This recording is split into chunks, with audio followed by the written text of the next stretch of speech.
Ang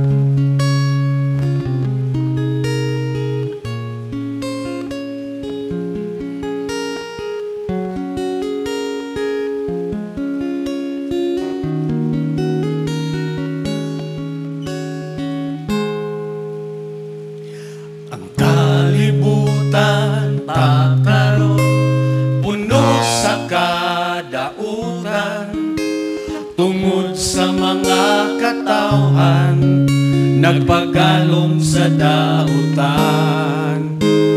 Ayaw gayon palingla, ni iling kalibutan, kay ang imong mga laka isundan ni Satan. Buktan ta pag-ayo ang atong kaluwasan, aron kita makadahutay sa atong panahon.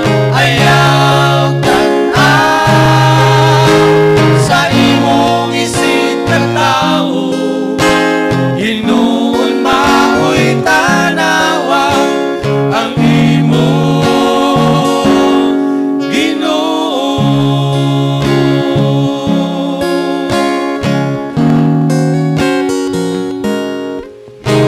Kung ato lang hinumduman ang atong mga kalapasan, kitang tanan makabsan sa pagtan